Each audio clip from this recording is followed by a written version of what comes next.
Hello everyone and welcome to another video, and this is directly connecting to the last video we did, and it goes about artifacts again, and this time it's about legendary artifacts. I will just cover normal DPS artifacts here because tanks have different stuff, supports have different stuff, and there will be some special build stuff that evolves around companion attacks, which is not a normal DPS build, at least at the moment. So I will just cover some normal legendary stuff and also what is best for you at the moment. Okay, so we will start with something I would advise for the most people at the very start if they try to aim for a legendary artifact. And that is the cutthroat ring. The cutthroat ring just gives you more health as every artifact. It gives you 35% more damage on generation 14, and it increases the crit chance of your character by 5% per second. That is it running. Dealing the next critical hit though will change this. You will just now try to see. I have a crit chance of 33.8, and if I now go with this cutthroat ring and hopefully not crit. Also a thing that is not really right, it's written down there, it's like it's what it's per second, but it's not per second, it's per attack. So I see I increased it by 5%. Didn't crit. 43. Didn't crit. 48. Didn't crit. 53. Didn't crit. 58. Didn't crit. 63. Crit. Which then again even gave me another stack. But as you can see, it can significantly increase your critical chance. For solo play, or if you are not played with fully geared supports, this could be something, or is something, that will significantly increase your damage.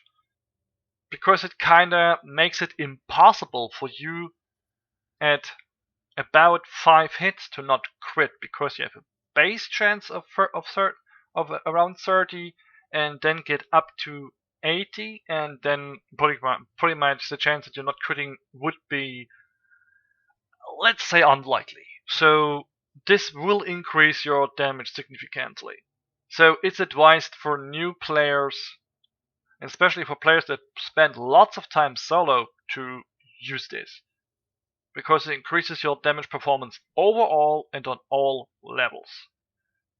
Now we have more options, of course, and we will go over the options that I deem worth noting. The first option that is worth noting because of its utility is the Sunny Prism. The Sunny Prism gives you a shorter cooldown on your finishing move, and it allows you to have a passive ability. That means if you kill something, there's a chance that it gets converted into either marks, or into knowledge of enemies, or into pure matter. So you can use this, for example, to abuse it to farm marks and farm pure matter for you, which is another cool side effect. But for my take, since it has a few downsides, I would not recommend it for using it in hard content. If you are just farming and are in easy mode, so to speak, it's a great addition because it allows you to gain your pure matter and your marks faster than before because you just get drops all along the way. In a normal instance, you would probably drop, like, let's say of the 3 normal marks, like 10, and from the Mark of King maybe 1 or 2, which is not extraordinary great, but it helps, especially if you're a newer player. My advice would be, if you plan to buy it level 9 and let it be.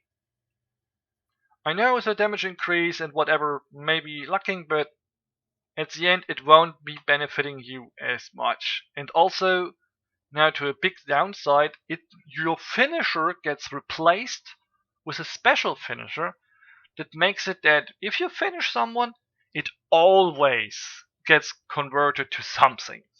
But it removes everything else your finishers have. Like, you don't regenerate energy for your class. You don't get life back, etc., etc. So this is something to consider if you use it. So this is something I would not recommend. Okay, let's go over this thing here. It's pretty much useless, but I will tell you what it does. It basically increases the companion attack that it does hit more enemies, and every 16 seconds it deals more damage. Flat out, that is. It sounds pretty cool for some companion build stuff, but I have tested it out and the increase is not noticeably good, and it also can cause many problems with your aggro, because the companion already has a big attack range, and if you use it with this thing, it could be targeting things you don't even want to pull aggro. So let me say, it's not ideal to use this thing, so I would stay away from it.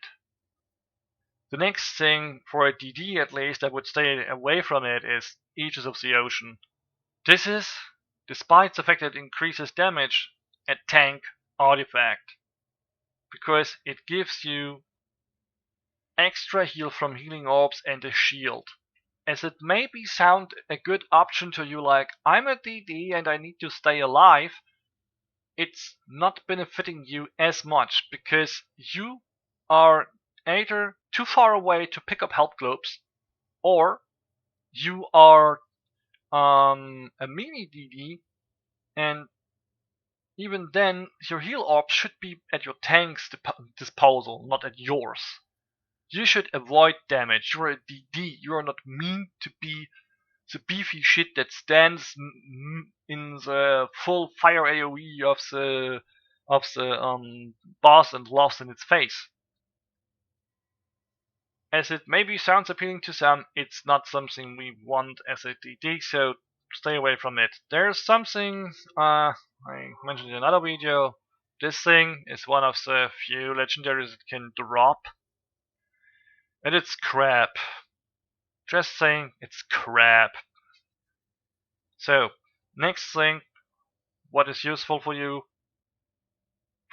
Rusted of Life is okay, because it generates more health globes for the team, which can be a good addition if you would be a semi-support character.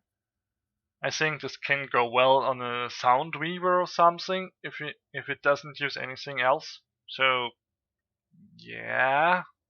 But as a DD, it's not the best thing.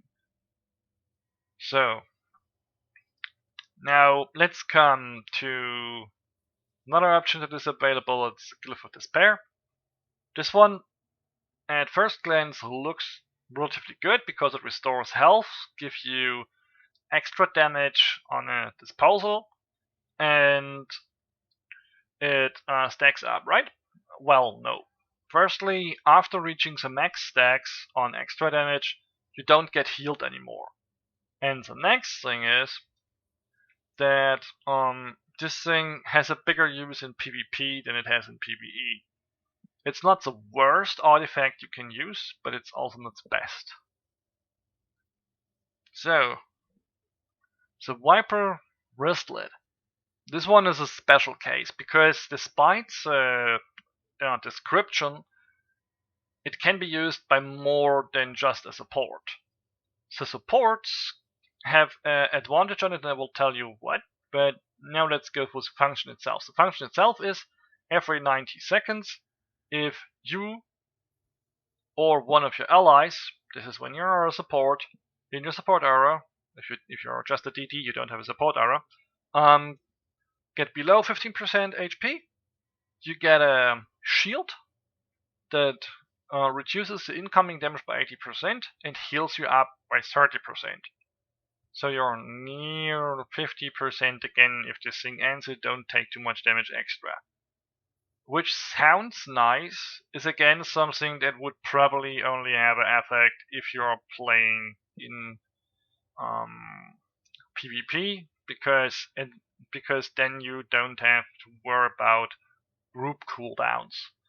Because this thing goes on cooldown for everyone if an ally gets saved. So if you are a DD and you go down, the other DD that has that effect too will also have this cooldown on themselves. So meh, not as great to use.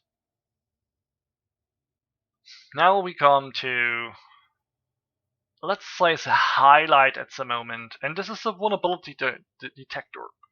Why do I say it's the highlight? The highlight it is because, firstly, it gives a normal damage increase. It gives you a faster cooldown on your finisher.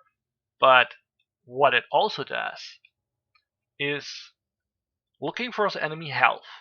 If it goes below 50%, your damage starts to increase by 8% for every scan stack it does. It can stack up to 5 times, which is 40%.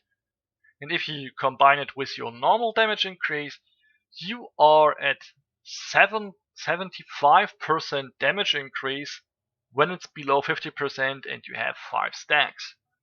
This also works against elites, which in return means it also works on bosses. It will increase your damage when it gets below even more and more so long as the fight goes against this enemy on this scale. So this is pretty great already. Why it's especially great if you are endgame raider. It's especially great because you in a raid will have supports that have different ways to buff up your crit chance. I will just go over something. Let's go for the Sound Weaver with the Jinx. The Jinx increases your crit chance by 35%. So you are already at 68. If the Sound Weaver uses a Jinx, you have the Lightbinder, which can use his Tarot symbol to increase the chance of critting for the allies to 20% more. So you're at 85% now. This is 85% if the support just do this. But with the recent addition of a new support weapon, the Rita's Wings, your team basically has 100% crit for the whole burst duration. Basically, you could remove your crit chance if you're having a build that you only use in raiding. Of course, we won't do that because we have more stuff to do than just raiding, but if you would, you could remove it. And for this reason, crit chance gets less and less important for us. And on that note, that it gets less and less important for us, we would use the vulnerability detector because we get a decent starting amount of damage. We get the ability to increase our damage as soon as the fight progresses below 50% health, and as we don't care about crit chance, it makes it better than the cutthroat ring in this regard. So if you're a starter or playing the solo staff more often, cutthroat ring it is. If you are playing endgame raiding stuff, the vulnerability detector it is. And now I will go to another bonus effect that is pretty great. And this is the bonus you get from this scanner thing too. And this is, if it stacks up as value, it not only lets you deal more damage, but it also increases the threshold on which you can finish someone. Like, if an enemy is vulnerable to fatal damage on the finisher, you can just straight out kill it. Now let's try to proc this here. At the first, we just have to reduce its HP.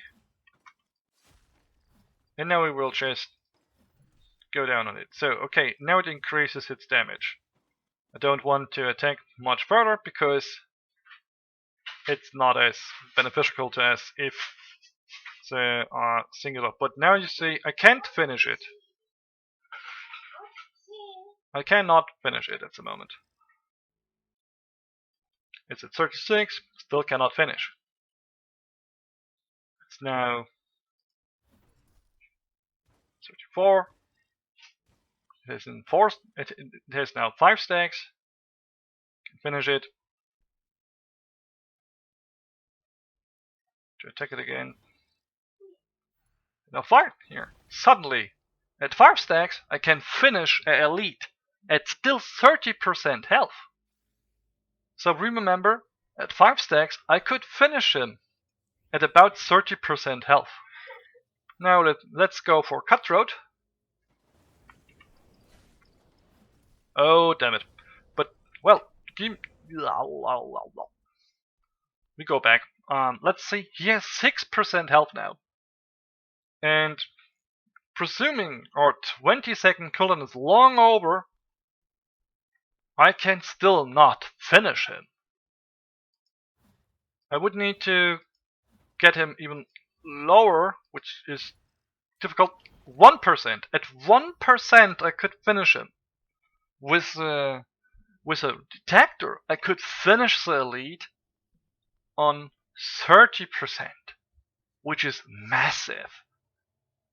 Which again applies to endgame, because if you're playing just plain normal stuff that dies in a few hits, finishing isn't much of your concern. But walking with your party through the content that is endgame, for example on Java, you will have a long way to do with ads and whatnot. And often you have those 4-bar things that are just stupidly tanky. But if enough people of you have a vulnerability scanner, every one of you gets the chance to finish this thing on 30% HP, which saves your team massive amount of times, which again makes it a great addition for endgame raiding. Thank you for listening and have a nice day.